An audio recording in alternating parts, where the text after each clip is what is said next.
अस्सलाम वालेकुम class 9th open your chemistry books chapter number 5 physical state of matter हम लोग स्टडी कर रहे थे। पेज नंबर 98 एलोट्रॉप्स आज हम स्टडी करेंगे।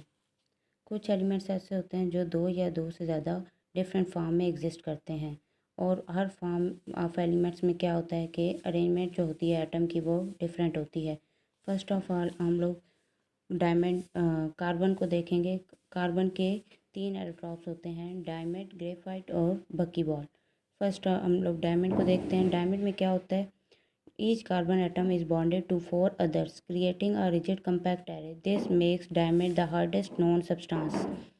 डायमंड में क्या होता है कि हर कार्बन एटम 4 दूसरे कार्बन एटम से बॉन्ड बनाता है और इस बॉन्डिंग से एक साथ स्ट्रक्चर बन जाती है, रिजिड कंपैक्ट एरे बन जाता है। ठीक है, this makes diamond the hardest known substance. और ये रिजिड कंपैक्ट एरे की वजह से क्या होता है, डायमंड बहुत ज़्यादा हार्ड हो जाता है और ये दुनिया का सबसे ज़्यादा हार्डेस्ट सब्सटेंस माना जाता है। In graphite carbon atoms are arranged in layers of hexagonal arrays.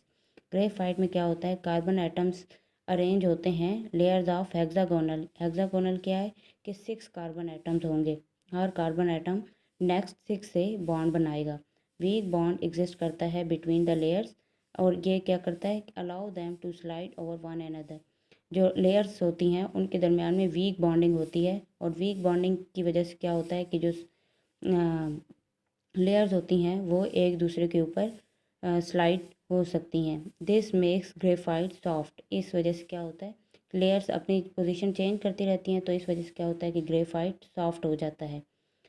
In बकीबॉल 60 carbon atoms form uh hollow sphere. बकीबॉल में क्या होता है कि ये एक कम्प्लेक्स स्ट्रक्चर होती है और इसमें 60 कार्बन एटम्स होते हैं जो कि एक होलोस्फेयर बना देते हैं। कार्बन आगे इसके बाद नेक्स्ट लाइन आपके पास ये वाली है, ये आगे मिस प्रिंट हुआ हुआ है तो ये यहाँ से नेक्स्ट लाइन यहाँ से शुरू होती है, ये बकी बॉल के साथ। Pentagon and hexagon just like a soccer ball. अब क्या होता है, 60 कार्बन एटम में पेंटागॉन्स होते हैं और हेक्सागन भी होते हैं। पेंटागन 5 कार्बन स्ट्रक्चर होगा और हेक्सागन 6 कार्बन स्ट्रक्चर होगा और ये सारे सॉकर बॉल की तरह एक स्ट्रक्चर बना देंगे। Carbon atoms are arranged in diamond, graphite and buckyball are called allotropes of carbon because all are made of carbon atoms and all are solids। ये तीनों जो मैंने आपको बताए हैं, डायमंड, ग्रेफाइट एंड बकीबॉल, इनको हम लोग क्या कहते हैं, एलोट्रॉप्स कार्बन के।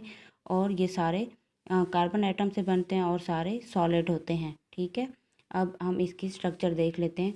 बुक में जो स्ट्रक्चर है वो कम्प्लेक्स है तो मैं आपको यहाँ पे समझाती हूँ। ये देखें, डायमंड में ये कार्बन है, ये जो सारे डॉट्स हैं ये कार्बन को इंडिकेट कर रहे हैं। ठीक है, अब ये कार्बन है, मैंने आपको बताया डायमंड में एक कार्बन 4 दूसरे कार्बन एटम से बॉन्ड बनाता है। ये कार्बन 1 2 3 और ये 4 कार्बन एटम से बॉन्ड बनाया हुआ है इसने।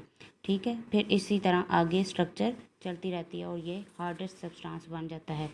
ग्रेफाइट है, ग्रेफाइट की जो स्ट्रक्चर होती है वो शीट लाइक होती है।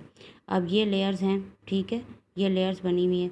ये हेक्सागोनल, आपने देखा कि हेक्सागोनल एरेज होते हैं तो ये देखें 6 कार्बन होते हैं, 1 2 3 4 5 6। ठीक है, फिर इसी तरह ये 6 कार्बन होंगे, फिर ये भी। तो इस तरह से ये लेयर्स बना देती हैं और ये लेयर्स के दरमियान में वीक बॉन्डिंग होती है। ये डॉट शो कर रहे हैं, यहाँ पे भी लेयर्स होंगी नीचे, तो ये क्या शो कर रहे हैं कि वीक बॉन्डिंग होती है। हर लेयर दूसरी लेयर के ऊपर पोजीशन चेंज कर सकती है। ठीक है, जैसे कि ये देखें, ये आपको नज़र आ रहा है, यहाँ पे ये लेयर्स बनी हुई हैं, ये देखें इनके दरमियान में वीक बॉन्डिंग है, यहाँ आपको बॉन्डिंग क्लियर नज़र आ रही है। ठीक है, तो इस तरह से ये स्लाइड एक दूसरे के ऊपर पोजीशन चेंज कर सकती हैं। फिर उसके बाद आगे है बकी बॉल।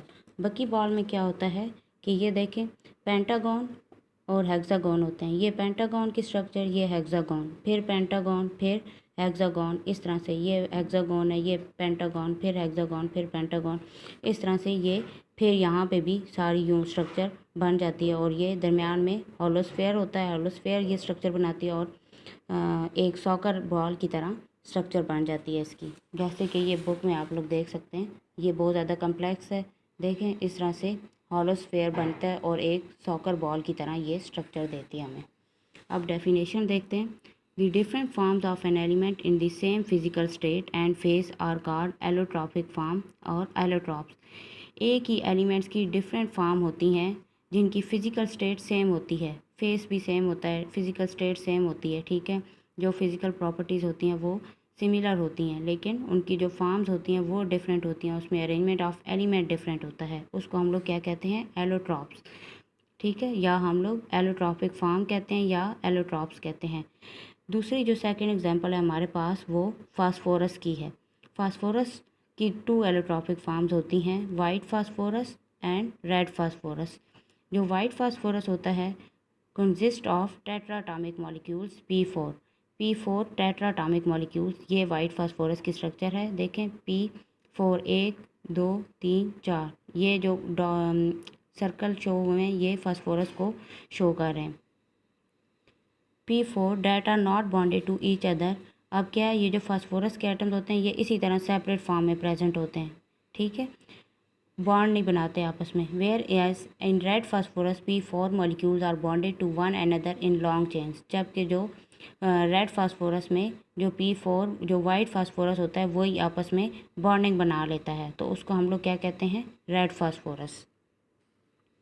ये देखें ये बॉन्ड बना हुआ है, ठीक है, ये एक वाइट फास्फोरस, ये दूसरा, और दरमियान में बॉन्डिंग, फिर ये वाइट फास्फोरस और ये दरमियान में बॉन्डिंग, तो ये लॉन्ग चेन्स बनाते हैं और इसको हम क्या कहते हैं? Red phosphorus. फिर हमारे पास थर्ड है एग्जांपल सल्फ़र की। सल्फ़र 8 एटम्स वाला स्ट्रक्चर होता है, S8। Sulphur also exist in several crystalline and amorphous form. Crystalline और अमॉर्फियस फॉर्म दोनों फॉर्म में एग्जिस्ट करता है। ये रोम्बिक और मोनोक्लिनिक जो है वो इसकी इंपॉर्टेंट क्रिस्टलाइन एलोट्रॉप्स हैं, जबकि प्लास्टिक सल्फ़र जो है वो क्या है? अमॉर्फियस फॉर्म है। अब इसकी स्ट्रक्चर मैं आपको दिखा देती हूँ, बुक में गिवन नहीं है। ये देखें ये S8 है, इसमें आप लोग कार्बन सल्फ़र के एटम्स को काउंट करें तो ये हमारे पास 8 का सल्फ़र वाला स्ट्रक्चर है। देखें 1 2 3 4 5 6 7 और ये 8, ठीक हो गया। ये आपके पास रोम्बिक सल्फ़र है और रोम्बिक सल्फ़र की स्ट्रक्चर है, और ये मोनोक्लिनिक सल्फ़र की स्ट्रक्चर है आपके पास, ठीक है। ठीक है, आपको समझ आ गया होगा। फिर अब हम next comparison of physical states of matter पढ़ते हैं। We can differentiate 3 states of matter with regards to intermolecular forces present between their particles.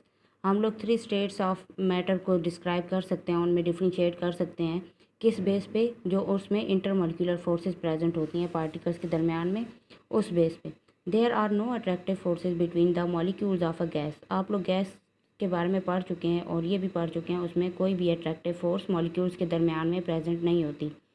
So molecules can freely move in all direction. तो मॉलिक्यूल्स क्या होते हैं? आराम से free form में हर direction में मूव करते हैं। A gas has no definite shape and volume.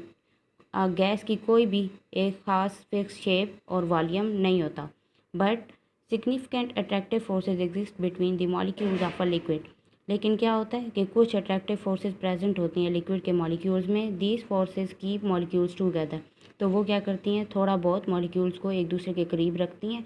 How ever these forces can't hold molecules in fix position. लेकिन क्या होता है, ये फोर्सेज इतनी स्ट्रांग नहीं होती कि मॉलिक्यूल्स को अपनी फिक्स पोजीशन पे होल्ड किए रखें या पकड़े रखें। So molecules in liquid can slide past one another. तो वो अपनी पोजीशन चेंज करते रहते हैं, अपनी शेप भी चेंज करते रहते हैं। Because of this a liquid has definite volume. इस वजह से क्या होता है कि लिक्विड का एक ख़ास वॉल्यूम होता है लेकिन एक ख़ास शेप नहीं होती। Whereas in solid strong attractive forces exist between particles. जबकि जो सॉलिड होता है उसमें स्ट्रॉन्ग अट्रैक्टिव फोर्सेज पार्टिकल्स के दरमियान में प्रेजेंट होती हैं। These forces are strong enough to hold particles in fix position. और आप लोग पढ़ चुके हैं कि जो सॉलिड के मॉलिक्यूल्स होते हैं वो अपनी फिक्स पोजीशन पे होते हैं, अपनी पोजीशन चेंज नहीं करते। और वो किस वजह से? क्योंकि इनके दरमियान में स्ट्रॉन्ग अट्रैक्टिव फोर्सेज होती हैं और वो हर पार्टिकल को अपनी ही फिक्स पोजीशन पे होल्ड किए रखती हैं। As a result a solid has a definite shape as well as definite volume। इस वजह से क्या होता है कि सॉलिड की एक ख़ास शेप भी होती है और एक ख़ास वॉल्यूम भी होता है। ठीक हो गया। आगे सेल्फ असेसमेंट है आपके पास। 5.8 इसमें आप लोगों ने सॉलिड, लिक्विड और गैस के दरमियान में डिफरेंस लिखना है। एक एक पॉइंट इन तीनों का हमें दे दिया गया है। बाकी आप लोग ये सेल्फ असेसमेंट खुद करेंगे।